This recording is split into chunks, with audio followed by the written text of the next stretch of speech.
Ce vendredi 30 janvier 2025, le Novotel Dakar a accueilli la troisième édition de Nadjemi, la rencontre nationale des initiatives féministes du Sénégal sous le thème Santé reproductive des femmes, équité sociale, ci lañu bokk. Cet événement a rassemblé militantes et féministes pour échanger sur les enjeux majeurs liés à la santé reproductive des femmes au Sénégal, entre cérémonies d'ouverture, panels de discussion, prestations artistiques, explosion d'initiatives féministes et un dîner de gala. Un programme riche a rimé la journée. Wasso Tunkara, présidente de l'association Sénégal Action Féministe, revient sur les objectifs et la particularité de cette journée. Cette troisième édition a eu lieu aujourd'hui à Novotel et on a choisi la thématique de l'équité sociale, si la ñu bokk. Et c'est une manière d'inviter les militantes féministes, les femmes, les personnes engagées dans la santé de la reproduction à réfléchir ensemble, à proposer des solutions sur comment nous pouvons contribuer à ce projet qui veut bâtir une génération de femmes en bonne santé sexuelle et reproductive d'ici 2050. Nous, Sénégal Action Féministe, je pense que notre particularité, c'est le fait que nous utilisons la création artistique pour engager les débats, pour aller à la rencontre des communautés. Et donc, c'est ça qui nous a permis de poser des actes un peu partout au Sénégal. Cette année, nous avons été à Dakar, dans la banlieue, à Yeumbeul, à Keur Massar, à Thiès, à Saint-Louis et à Ziguinchor. Et à chaque fois, l'objectif qu'on avait, c'était d'accompagner des jeunes artistes dans déjà le renforcement de capacités pour l'utilisation de la méthodologie de l'activisme créatif, mais également les sensibiliser sur les risques de l'avortement clandestin, afin qu'eux aussi ils puissent produire en fait des œuvres engagées pour contribuer à cette demande d'application de l'article 14 du protocole de Maputo ratifié par le Sénégal depuis 2005. Wasso nous parle aussi de l'importance de l'engagement féministe à travers la culture urbaine et la création artistique. Nous, notre motivation, c'est parce que tout simplement, on ne voulait pas aller dans un terrain qu'on ne connaît pas, que nous ne maîtrisons pas. Moi, je suis une pure produit du hip-hop et des cultures urbaines. Et nous avons voulu orienter notre engagement sur les problématiques qui tournent autour de la femme, mais avec les moyens que nous avons, des choses que nous maîtrisons.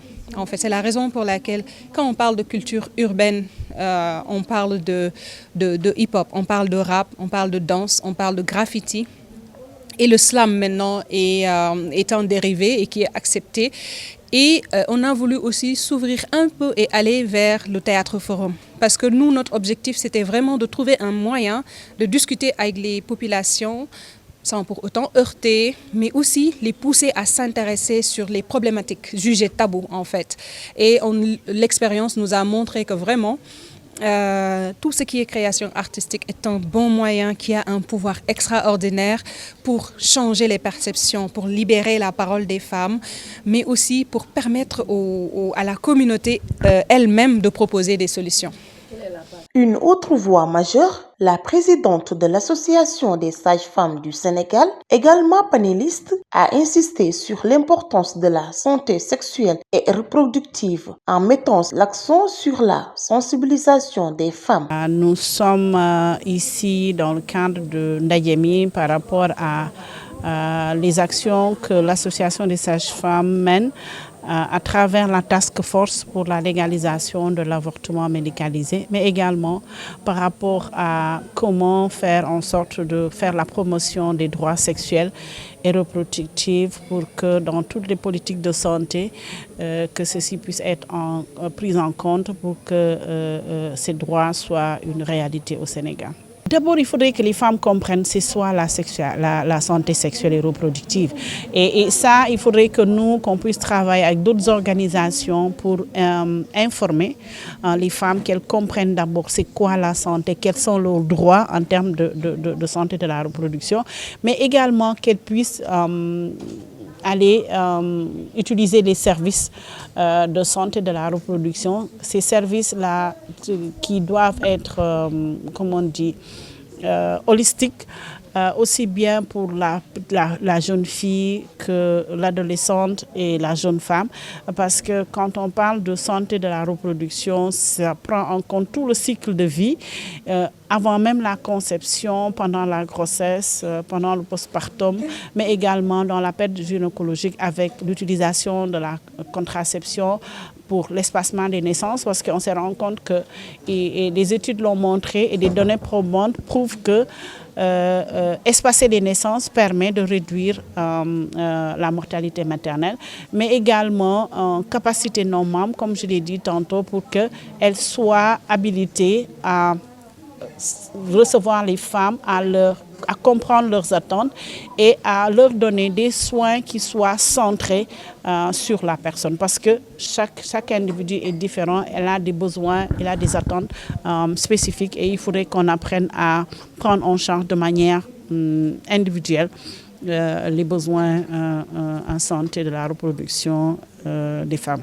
Elle a également abordé des sujets cruciaux comme la planification familiale et le consentement, rappelant la nécessité d'un accès équitable aux soins. Le consentement éclairé fait partie de ce qu'on apprend aux sages-femmes dès l'école de base. Et que ce soit, mais c'était plus focus sur la planification familiale. Mais comme je l'ai dit tantôt, maintenant avec cette approche qu'on appelle l'humanisation des soins avec un accouchement en style libre, les sages-femmes ont été capacités et nous, au sein de l'association, nous continuons à renforcer les compétences sur le concept de soins respectueux pas seulement en termes d'accueil, mais respectueux par rapport au droit que la prise en charge de la femme ou les services que nous leur offrons soit de manière holistique parce que prenant en compte tous leurs besoins. Mais dans ce concept également, ce qui nous réjouit et ce qui est pour nous un gage de réconciliation entre guillemets entre les sages-femmes prestataires et la communauté et les femmes, c'est que maintenant il est obligatoire que au moment de l'accouchement que la femme puisse avoir un accompagnant pendant le travail.